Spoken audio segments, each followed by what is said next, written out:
Hello friends, आज हम बात करेंगे कौन कौन से फूड प्रोडक्ट्स हैं जो ब्लड को थिक करते हैं। कौन कौन सी चीज़ से ब्लड की क्लॉटिंग टेंडेंसी बढ़ जाती है, जिससे हार्ट अटैक या स्ट्रोक या इस तरह की प्रॉब्लम्स होने का चांस बढ़ जाएगा। हमने ऑलरेडी नेचुरल ब्लड थिनर्स पर फूड प्रोडक्ट पर बात करी थी, कौन कौन से फूड प्रोडक्ट्स ब्लड को थिन करते हैं। आज हम बात करेंगे कौन कौन से फूड प्रोडक्ट ब्लड को थिक करते हैं या गाढ़ा करते हैं, उस बारे में बात करेंगे। ये टॉपिक काफ़ी इंपॉर्टेंट और यूजफुल होगा, इसलिए टॉपिक पर जाने से पहले सारे व्यूअर्स को हम रिक्वेस्ट करेंगे जो लोग हमारे चैनल पे नए हैं वो चैनल को सब्सक्राइब करें। ऐसा करने से चैनल को कंटिन्यू करने के लिए हमें मोटिवेशन और इंस्पिरेशन मिलती है। आज का टॉपिक है नेचुरल ब्लड थिकनिंग एजेंट्स या फूड जो ब्लड की थिकन होने की या गाढ़ा होने की टेंडेंसी या क्लॉट करने की टेंडेंसी को बढ़ाते हैं। सबसे पहला फूड प्रोडक्ट है high fat containing meets.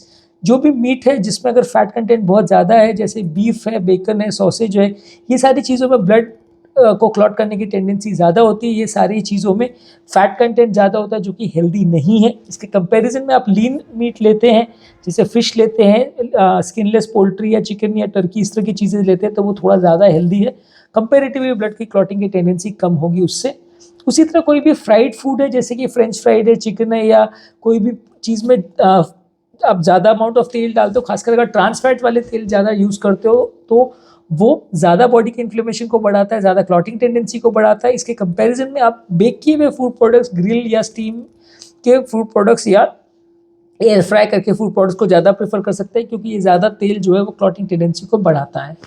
Next है प्रोसेस्ड मीट्स, जो है जो भी हाई प्रोसेस्ड मीट्स है, जैसे कि सॉसेज, हॉट डॉग्स या इस तरह की चीज़ें, इसमें सोडियम कंटेंट ज़्यादा होता है, नाइट्रेट कंटेंट ज़्यादा होता है, तो कि ये हेल्दी नहीं है और बॉडी के इन्फ्लेमेशन को बढ़ाते हैं, ब्लड क्लॉटिंग की टेंडेंसी को बढ़ाते हैं बॉडी में। इसमें सोडियम कंटेंट भी ज़्यादा रहता है, जो कि फ्रेश मीट्स रहते हैं उसमें कंपेरेटिवली कम रहता है।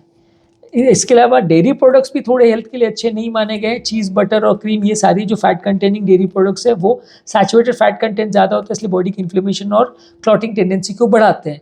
अगर आप मिल्क लेना चाह रहे हैं तो बिल्कुल उसको फैट फ्री करके स्किम मिल्क के फॉर्म में अगर लेते हैं तो वो फिर भी कंपेरेटिवली हेल्दी है।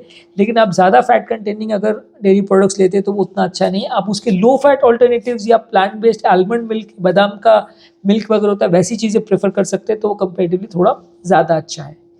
इसी तरह से रेड वाइन के बारे में भी ये बोला गया कि वैसे तो रेड वाइन आपके ब्लड के कोलेस्ट्रॉल लेवल्स को थोड़ा कम करता है, आपकी कोलेस्ट्रॉल लेवल्स को या एचडीएल लेवल्स को थोड़ा बढ़ाता है, बैड कोलेस्ट्रॉल को कम करता है, लेकिन क्लॉटिंग के मामले में अगर हम बात करें तो इसमें कुछ फ्लेवोनॉइड्स या इस तरह के तत्व रहते हैं जो कि अगर ज़्यादा मात्रा में इसको लिया जाए तो ब्लड की क्लॉटिंग टेंडेंसी बढ़ाते हैं। इसलिए हम किसी भी पेशेंट को बोलते हैं कि ज़्यादा मात्रा में अल्कोहल ना ले, अगर ऑलरेडी लेता भी है तो जितना कम ले उतना अच्छा। अल्कोहल के लिए भी जनरल वही कहा जाता है कि अगर ज़्यादा मात्रा में आप अल्कोहल ले रहे हैं तो वो आपकी ब्लड की क्लॉटिंग टेंडेंसी बढ़ाएगा। अल्कोहल में फिब्रिनोजन बढ़ाने की टेंडेंसी रहती है, जो कि ब्लड का क्लॉटिंग का एक पार्टिकल है। अगर ज़्यादा मात्रा में ब्लड में रहेगा तो आपके लिए अच्छा नहीं है, हेल्दी नहीं है, नुकसान करेगा। इसी तरह जो सोया प्रोडक्ट्स है वो भी वैसे तो प्रोटीन कंटेंट के हिसाब से बहुत अच्छा माना जाता है। टोफू को, सोया मिल्क है, ये अच्छे प्रोडक्ट्स माने जाते हैं, लेकिन ज़्यादा मात्रा में अगर इनको हम लेते हैं तो इसमें फाइटो एस्ट्रोजेंस होते हैं जो कि ब्लड की क्लॉटिंग टेंडेंसी को बढ़ाते हैं, तो इसको ज़्यादा मात्रा में नहीं लेना चाहिए, उतना अच्छा नहीं है। हेल्दी प्रोटीन ज़रूर है लेकिन कुछ हद तक क्लॉटिंग टेंडेंसी बढ़ाता है, तो इसको थोड़ा सा देख के लेना है। नेक्स्ट है कोई भी अगर ड्रिंक है जिसमें कैफीन है, जैसे कि चाय है, कॉफ़ी है, सॉफ्ट ड्रिंक्स है, एनर्जी कंटेनिंग ड्रिंक्स है, जो बेवरेजेस ये बिग बुल या कैफिनेटेड बेवरेजेस आते हैं, उसमें कैफीन कंटेंट ज़्यादा रहता है, ये ब्लड की क्लॉटिंग टेंडेंसी को बढ़ाता है। तो ज़्यादा मात्रा में इनको आप लेते हैं, अगर काम करने वाले लोग दिन भर में ज़्यादा चाय, कॉफ़ी या एनर्जी ड्रिंक्स ले लेते हैं तो उनके लिए हेल्दी नहीं है, हार्ट अटैक का चांस बढ़ जाता है। इसी तरह से शुगर का भी है। शुगर अगर आप ज़्यादा मात्रा में लेते हैं, कितना भी अगर शुगर कंटेनिंग कोई भी ड्रिंक है, कोई जूसेस है या कोई बेवरेजेस है या कोई खाद्य पदार्थ है, इसमें अगर शुगर आप ज़्यादा मात्रा में ले रहे हैं तो वो हेल्दी नहीं है। आपकी ब्लड की क्लॉटिंग टेंडेंसी और बॉडी के इन्फ्लेमेशन को बढ़ाएगा, जिससे आपके ओवरऑल प्रॉब्लम्स होने का चांस बढ़ जाएगा। और कोई अगर फ्रूट जूसेस वगैरह में भी अगर आर्टिफिशियली अगर शुगर को डाला गया है तो वो भी हेल्दी नहीं है, उल्टा हार्ट की क्लॉटिंग टेंडेंसी या हार्ट अटैक का चांस बढ़ जाएगा। इसी तरह सॉल्ट का भी है। अगर ज़्यादा मात्रा में आप सॉल्ट कंटेनिंग फूड प्रोडक्ट्स लेते हैं जिसमें नमक या सोडियम का कंटेंट ज़्यादा होता है तो वो हेल्दी नहीं है, ब्लड की क्लॉटिंग टेंडेंसी को बढ़ाते हैं। इसके कंपैरिजन में ताज़ा फल, सब्जी और होल ग्रेन्स वगैरह को आप ज़्यादा लेते हैं तो वो ज़्यादा हेल्दी है, क्लॉटिंग की टेंडेंसी को उतना नहीं बढ़ाएगा, लॉन्ग टर्म प्रॉब्लम्स कम होंगे। जो विटामिन के कंटेनिंग फूड प्रोडक्ट्स हैं वो अगर किसी को हार्ट के क्लॉट्स हैं, डीप वेनस थ्रोम्बोसिस है, पल्मोनरी एम्बोलिज्म है, उस तरह की बीमारियों के लिए वो बुरा माना जाता है, क्योंकि ये सारे पेशेंट्स को हम विटामिन के एंटागोनिस्ट ड्रग्स पे रखते हैं। विटामिन के बॉडी का क्लॉटिंग फैक्टर का विटामिन है जो कि ब्लड की क्लॉटिंग टेंडेंसी को बढ़ाता है, फैक्टर्स 2, 7, 9, 10 को एक्टिवेट करता है, जिससे कि लोगों को क्लॉट्स बनते हैं। पर ये क्लॉटिंग सिस्टम हार्ट अटैक वाला क्लॉटिंग सिस्टम नहीं है, स्ट्रोक वाला क्लॉटिंग सिस्टम नहीं है।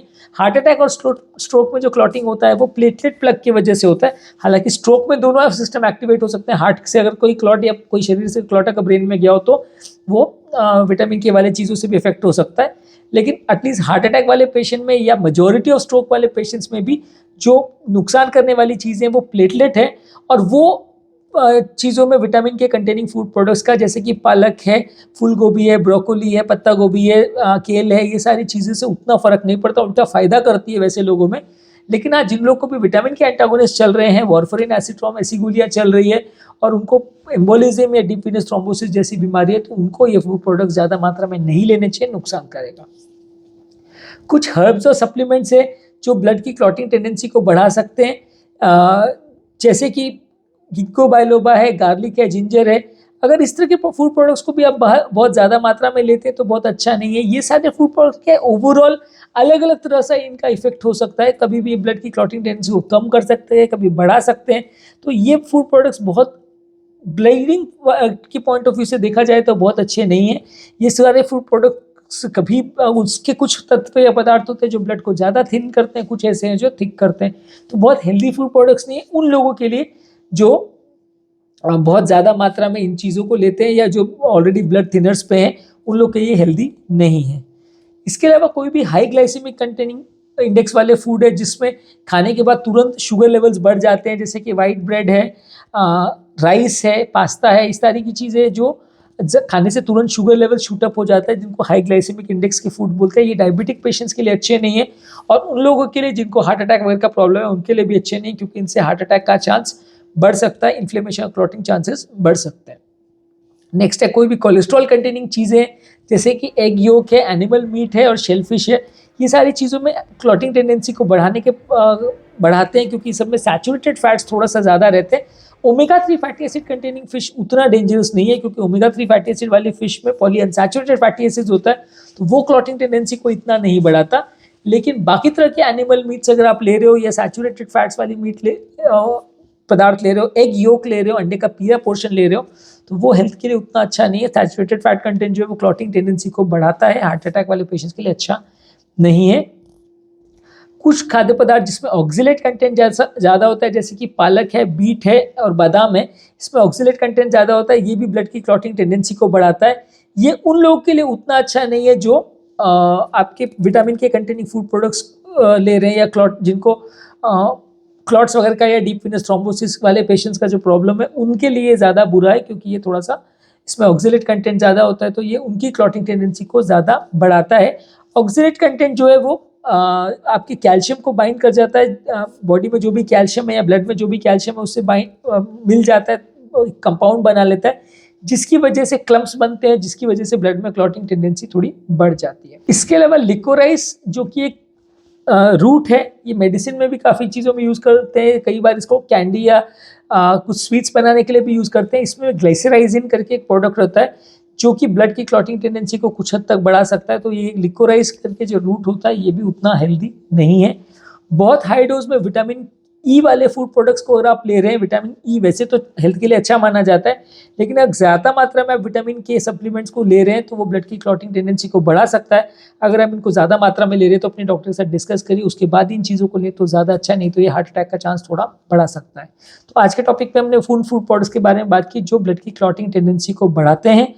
यदि इस टॉपिक को संबंधित आपकी कोई कमेंट्स, क्वेरी, सजेशन है, कोई अदर टॉपिक्स पर आप चाहते हैं वीडियोस बनाए, कोई पेशेंट रिलेटेड क्वेरीज है, तो नीचे कमेंट सेक्शन में उनके बारे में बताइए, हम उन्हें कवर करने का प्रयास करेंगे। जो लोग हमारे चैनल पर नए हैं उन्हें रिक्वेस्ट करूँगा चैनल को सब्सक्राइब करें। ऐसा करने से चैनल को कंटिन्यू करने के लिए हमें इंस्पिरेशन और मोटिवेशन मिलती है। जब भी हम कोई नया कंटेंट अपलोड करते हैं या यूट्यूब लाइव सेशन करते हैं तो नोटिफिकेशन आपको मिल जाता है। जो लोग हमारे चैनल पे शॉर्ट या ब्रीफ कंटेंट चाहते हैं, डिटेल वीडियो नहीं देखना चाहते हैं, उनके लिए रेगुलर बेस पे यूट्यूब शॉर्ट्स, फेसबुक और इंस्टाग्राम पे रील्स हम अपलोड कर रहे हैं। इसको आप हेल्थ रिलेटेड टिप्स की तरह अपने फ्रेंड्स, फैमिली, रिलेटिव्स और सोशल मीडिया ग्रुप्स में शेयर कर सकते हैं।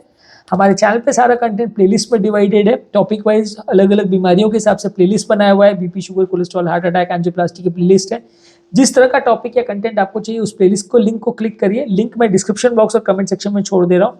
आप उन्हें क्लिक करेंगे तो आपको उस टॉपिक से रिलेटेड मेरे चैनल पे जो भी वीडियोस है वो मिल जाएंगे, तो आपको ज़्यादा ढूंढने की मेहनत नहीं करनी पड़ेगी, ज़्यादा टाइम वेस्ट नहीं होगा।